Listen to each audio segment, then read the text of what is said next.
puffed with. Chapter 5. The Forbidding Priest.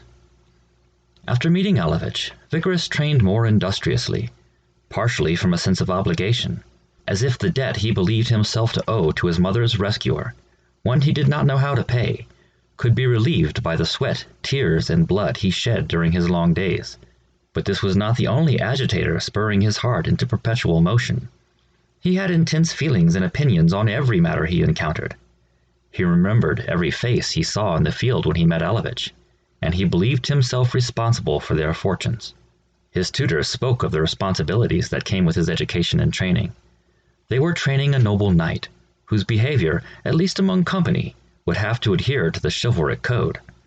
His father fastened him tightly to the expectations of nobility and of carrying the Tannhäuser name, and his mother spoke to him of God.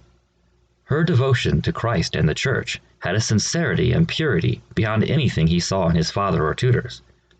Baron Luitpold's words to his son were heavy with obligation, but smacked distinctly of ambition, which bore a repugnant odor to Vicaris.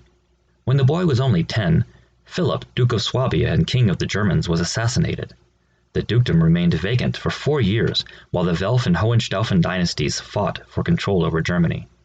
During that time, the power void swelled the ambitions of every Swabian noble, from the most notorious counts to the most obscure barons.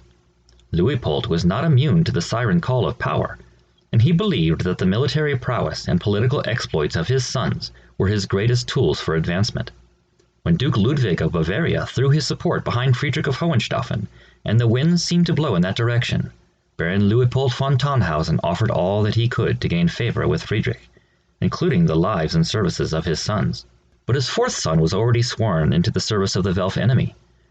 Just 1 month after Vicaris's 15th birthday, Friedrich celebrated his coronation as King of Germany and his assumption of the Duchy of Swabia. Vicaris's 3 oldest brothers, able soldiers in their own right, were not remarkable among the many sons of nobles who served Friedrich's cause. But Vicaris was proving himself well beyond the abilities of his brothers, and the Baron bent all his hopes around his youngest son's skills. Friedrich had lost his parents at a young age, and Pope Innocent III assumed guardianship. His childhood tutor was Cincio Savelli, who became Pope Honorius III after the death of Innocent III. Friedrich's affections were tightly stitched to the affairs of the Church. When Innocent announced his desire to launch a 5th crusade to recapture Jerusalem, Friedrich's support was guaranteed. At his coronation, he announced his support of the crusade and his intention to personally oversee their victory. In April of 1213, Pope Innocent released the Quia Maior, a public decree in support of a crusade. Baron Luitpold's ambitious eyes saw his son Vicaris as just the hero to catch Friedrich's eye and raise the fortunes of the lords of Tannhäuser.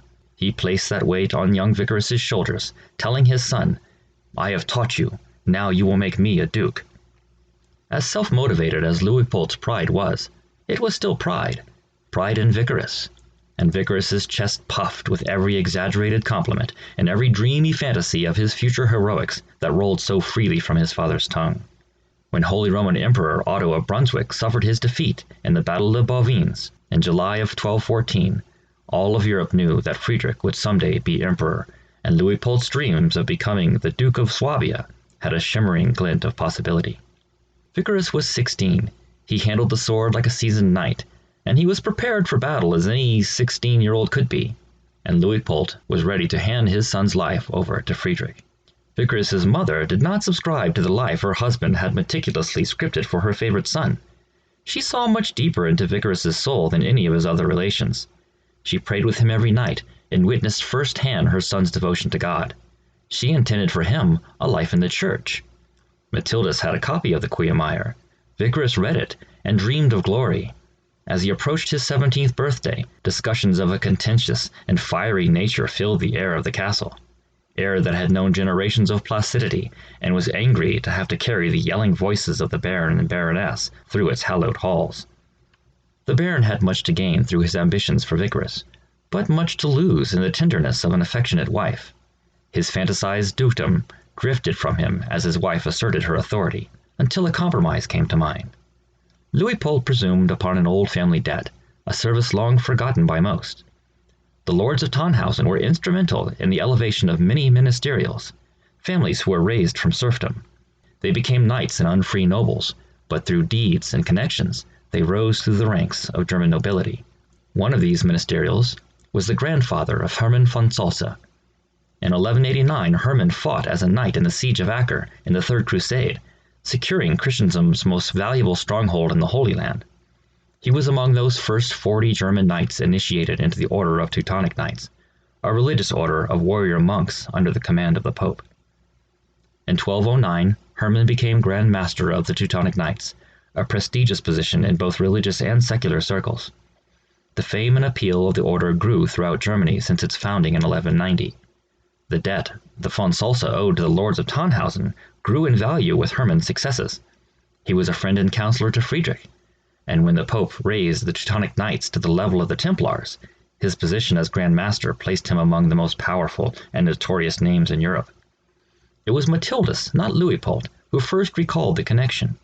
She reminded her husband of what was owed to them by the head of the Teutonic Order. It was a compromise that pleased them both. Mathildus's treasured son would join a holy order sanctioned by the Pope, where he would take vows of poverty, chastity, and service to the Church. Luitpold would see his warrior son under the eye of Hermann von Salza, and in the service of King Friedrich. On October 20th, 1214, 22 days before his 17th birthday, the old debt was collected, and Vickers was accepted into the Order of Teutonic Knights under the particularly watchful eye of its Grand Master. Vickers was excited to embark on his new life. The compromise between his parents also reconciled two opposing facets of his character: his devotion to God and the Church, and his thirst for gallant heroics. His vows would demand a pious existence, which pleased his mother. It would also place Vickers into battle, where his uncommon abilities would raise the prestige of the family. For Vickers, the dining room battles of his imagination would soon become quite tangible. The sticks from the courtyard, which his imagination had worked into the finest steel, would be replaced with the Teutonic Knight's sword. These things were exciting to all within Castle Tannhäuser, until November 9th, 1214, 2 days before Vickers' 17th birthday, when he stood beside a wagon in front of the large wooden doors of the castle. He had grown tall and beautiful. In his mother's farewell embrace, the crown of her head fit snugly into the left side of his neck. He leaned his jaw against her and squeezed tightly. It must have hurt, or at least restricted her breath. He was strong, and had been flicking his father's heavy sword with ease, and leaping obstacles and throwing weighted barrels during his training. He squeezed his mother with all that he had, as if trying to press her through his skin and between his ribs. Regardless of the discomfort, Mathilda savored every moment of it, and she whispered a prayer to Christ that only Vickers could hear. At the end of the prayer, mother and son sighed simultaneously, "Amen." He kissed the top of her head and mounted the wagon. He waved to his father and the servants and tutors. The entire household poured through the large doorway to see their young master off. When the wagon was out of sight, the household returned indoors, all except Mathildus, who remained frozen in place, staring into the surrounding woods, straining to hear the horses or the wagon or any sound of her departing son. When her ears finally had to admit that Vickers was entirely gone, the Baroness went straight to the chapel and sequestered herself in prayer and fasting for days, begging the Lord to protect her son, but asking much more fervently that he find his purpose in the hands of God. Vickers was so unaccustomed to the world that he quickly lost his bearings on the winding paths and roads that took him from his home and mother. 2 knights and a priest rode with him on the cart. The knights wore white cloaks, with a black cross over the left shoulder. One wore a blue tunic with a black cross over the chest. The other's tunic was gray with an identical cross. Vickers burned with questions for them, but their mouths transitioned seamlessly from conversations with each other to intensely focused prayers and chants, leaving Vickers' curiosity no window to interject. The priest spoke little to the knights, and did not appear to engage in particularly fervent prayers, but it was his scowl that warded off Vickers' questions. Several times within the first few hours of travel, Vickers' lips parted. His lungs pushed forward the air that was intended to carry language from his mouth, but the words did not mount his breath, scared of the scowling priest. They hid inside of him, and the air flew quietly from the boy, sounding only like a sigh that was incongruent with the inquisitive expression that held relentlessly to his face. Once beyond the fields of his family, once beyond all that bore any semblance of familiarity to Vickers, the meandering roads turned south.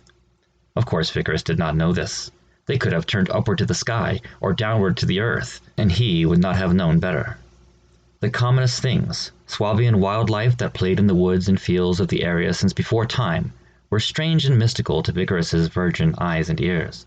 Birds that did not make homes near Castle Tannhäuser may as well have been God's heavenly angels. They were as strange and magical, and they sang to him like the angels sang of the birth of Christ to the shepherds of the pastures near Bethlehem.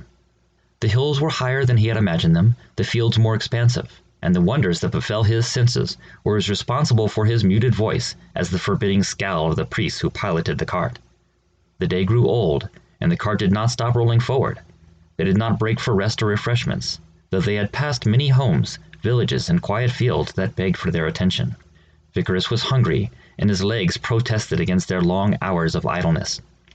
The knights beside him did not appear at all as uncomfortable as he was. They told stories of each other of distant lands and bloody battles against exotic enemies. They spoke to one another, not to Vigoros. But they must have known how they captivated their stowaway. They could not have missed the sighs and the startled jumps from the young recruit beside them. Not the excitement of the stories, nor the freshness of the scenery, nor the flight of his imagination could take Vigoros's mind off of his grumbling stomach and aching legs. The knights continued to laugh and carry on as if they were machines that required none of the things that Vigoros craved. The priest's scowl was so miserably fierce, no degree of discomfort could make it fouler. Vigoros was convinced that his lips puckered just as tightly, and his eyes squinted just as angrily, while the priest slept and ate, and during the pleasantest moments of his life. The sun set, and the road in front of them disappeared. "This is intolerable," Vigoros thought loudly to himself. His lips moved with his thoughts, and he was thankful for the darkness for hiding the subtle outward expression of his thoughts. Finally, a dim light appeared in front of them. As they approached, it grew into a cluster, lighting the houses and structures of a town. Vigoros wished desperately to stop, eat, and sleep in a bed, but he did not expect it. They did stop. To Vigoros's relief, they dismounted the cart and were greeted by two friars. The friar spoke to the priest, welcoming him to Ulm. Vigoros knew well of Ulm. It was a free imperial city and housed in its outskirts one of the emperor's palaces. He knew that dining halls with grand tables and expensive stores of wine, large bedrooms with plush beds, awaited them. But they did not go to the palace. The friars led them to a humble building on the far southern edge of town, one which, in the darkness, appeared in much worse condition than the light of day would have revealed. The friars led them to a small dining room, with just enough chairs for the 4 travelers, and hardly enough table for the 4 chairs. Vigoros was given no more than the others, 2 small pieces of flatbread and a few dried apple slices. As he ate, he tried to revive his imagination to its former liveliness, in order that it might transform his food and surroundings into something pleasanter, something more like home. His imagination went to bed before him. It slept soundly and left Vigoros with the realities of his circumstances. He ate his food and went to a small bedroom with 2 small beds, where he shared with the scowling priest a bed not quite made for one normal-sized man, while the knights shared the other without any sign of protest. Half of Vigoros's long body hung precariously from his side of the bed, while his other half pressed against the old priest. The priest said nothing. He made no noise or gesture of rejection, but his coldness chilled Vigoros to the bone. He wanted nothing more than to roll out of the bed and to sleep on the cold, hard floor, disconnected from contact with the priest. But he feared to do so.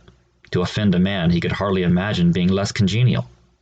So he remained pressed against his bunkmate, straining to focus his thoughts on anything but those parts of him that were touching the old man. Vigoros must have sleepwalked in the morning. By the time his wits were gathered, he was again in the cart, his stomach full of God knows what breakfast, and his eyes were being poked by the first rays of the rising sun to his left. He did not resent the early start, but he mourned the loss of the morning's memories, wishing to have had the chance to savor every second outside of the rumbling cart. The second day of travel was worse than the first.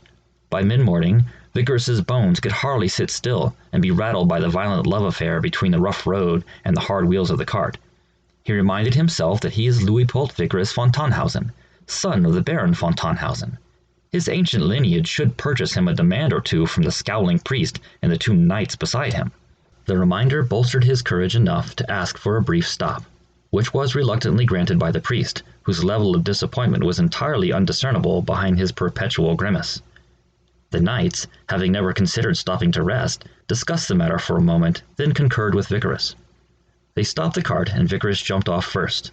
He walked 3 or 4 quick laps around the cart, unsettling the horses. In a disagreeable, repellent, almost sinister voice that did not invite an honest answer, the priest asked, "Good God, boy, are you quite all right?" Vickers ceased his paces and stared at the man, trying to allow the angry wrinkles to tell him what sort of answer they expected. They gave no such hints, and he simply answered, "Yes." He turned his attention to the knights, who had not moved from their seats on the cart. They stared at him puzzled, as if he had grown a set of horns from his head, each with bright flowers blooming on the end. He was not about to allow them to pressure him back onto the cart so quickly. He scanned the full circle around him and chose the direction where the surrounding woods were thickest, and he marched quickly out of their sight. He listened for them to call to him and demand his return, but no noise came from behind him.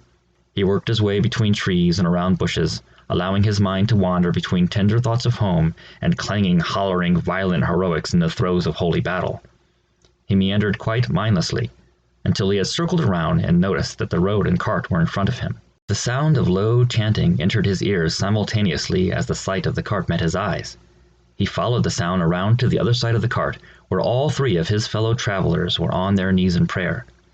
There was a one-man space between the knights and the priest, as if it had been left there specifically for Vickers to fill. He took it as an invitation, and he knelt among them. Vickers joined in the prayers, knowing them well by heart. The voices of the knights were coarse and raspy. The priest was no pleasanter than his face. Vickers' voice carried the others, lifting them to well beyond their natural abilities. With the strong effort of Vickers' contribution, the 4 of them sounded almost angelic. Vickers' eyes were closed in focused communication with God. The others, while still singing their prayers, stared at Vickers in mesmerized bewilderment. Theirs was a devoted life, a pious life, a righteous life, but not one filled with beauty. Vickers' voice swept them away and laid them gently into the arms of their earliest memories. They felt comfort and soothing in ways they had long forgotten. They also felt closer to God. Like Vickers' voice was a brightly paved road on which their own prayers rode smoothly and quickly to heaven. The prayer ended, the song ended, and Vickers' throat settled to stillness as he felt the hands of the knights on his shoulders. They looked directly into him, with eyes that smiled as widely as their lips. The priest also looked Vickers in the face, still scowling, but his deep wrinkles seemed a bit shallower, and the harsh lines that framed his mouth seemed softer, as if they were almost willing to uncage the man's lips and allow a smile to subtly lift the far edges. No smile came, not remotely, but the fact that Vickers expected it was improvement enough for him, and he returned the smile that the priest's harshness could not offer. The travelers mounted the cart, led eagerly by Vickers. The knights jumped beside him and sat on either side of him, not clustered together on the opposite end as they had been before. The priest took his place at the seat in the front of the cart, took the reins, shook them, hollered at the horses, and set the cart back into motion. The knights resumed the same sort of conversations they had been volleying between them since they left Castle Tannhäuser, but this time with eyes and ears to Vickers, inviting the boy's contribution. Vickers' sheltered life gave him little to subsidize the knights' tales, but he relished his inclusion and sprinkled his mother's signature morality in appropriate moments during the conversation. The day would have passed much like the last. The surroundings were similar, the company was the same, the road was no smoother, and the opportunities to rest and eat were just as scarce. But the day was different. Vickers was not cargo on the cart, but another passenger, a passenger to be spoken to and listened to. They asked him to sing the songs of his childhood, which he sang with tender, reminiscent pride.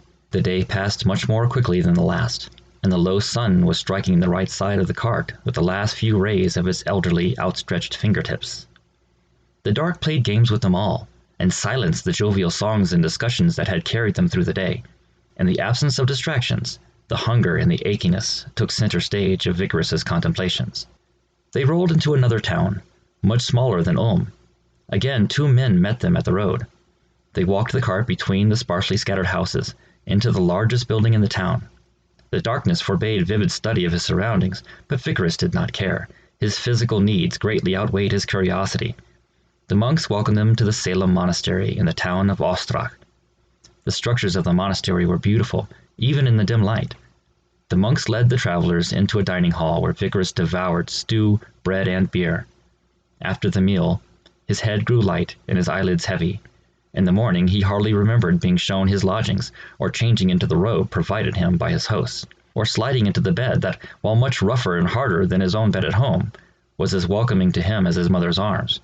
His feet hung from the edge of the small bed, but while he lay awake, before rising, he savoured the fact that he occupied the bed alone, and did not press the full length of one side of his body against the calloused old priest, as he had the night before. They did not return to the dining hall after breakfast, nor did they trade stories with their hosts.